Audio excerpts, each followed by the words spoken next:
Mi istiidiyoo dhufe waa hedduu dhaguu qabu. Maal jennaani namni gujii aannan fedha. Bishaan miti. Dhugaatii. Eegamaan keessummaa nu yaamani. Waan akka aannanii. Dhagite yoo aannan hin jiraatin illee aannan kaartoonii. Aannan loonii dhabanii aannan kaartoonii. Nu of kolchaa jenna gaa saniif. Dhiifama. Of kalaasin hin jenneera nu irra yuun kaa'anne. Afaan loqota guji'iiti.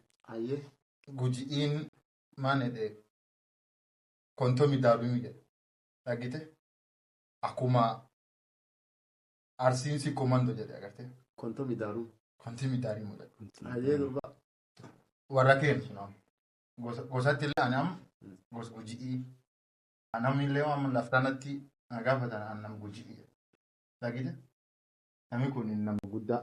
Namsilaa isin amma yoo dhagitanii bakka dhagitanitti nam kan ol fuudhuun maltan.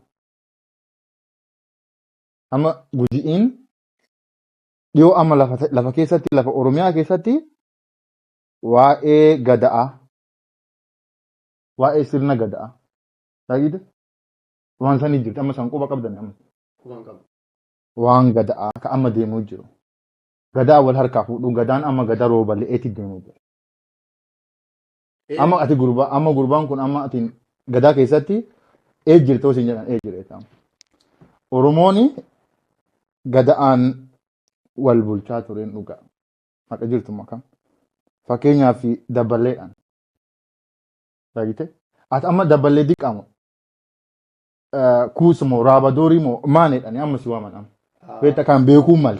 Gaafa kana deebisuu fi barbaadan. Ati amma gadaa keessa jirtanaan jedhama akkam. Nu warra gadaa keebbatee. Amma ati amma yoo jedhanii umriin kee hagam sila? Ganni kee hagam? Anam gan 20 kana jiru. 20 jirtu. Ganni 8 deema. Jalqabaa dabballeedhaan. Dabballee foolleedhaan. Foollee 18 ati amma ganna kuusaatti deemu jirtu. Gara kuusaa deemu jirtu.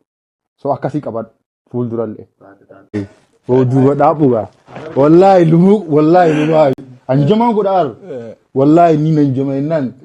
Yaa duuba laal istiidiyoo yoo jiraatan barboo waan nama dura kaa'ani. Jimaa jiraachuu qaba. Oo meetoo hojjaan. Yaa duuba hojjaan tanumaa jii. Wallaahi takkaan namatti illee hasidnee hin beeknu. Wanta gaarii yaa duuba laal numa himna beek. Yaa rahaa taa'ee jiraachuu. Rahaadha wallaahi yaa duuba tanarra yuun kaa'annee siin jee wallaahi siin jee. Mandallaa akka ajaa'iba nama kubbaalchisaa. Maal taate armaan kaane jedhee ta'a. Haga yaana.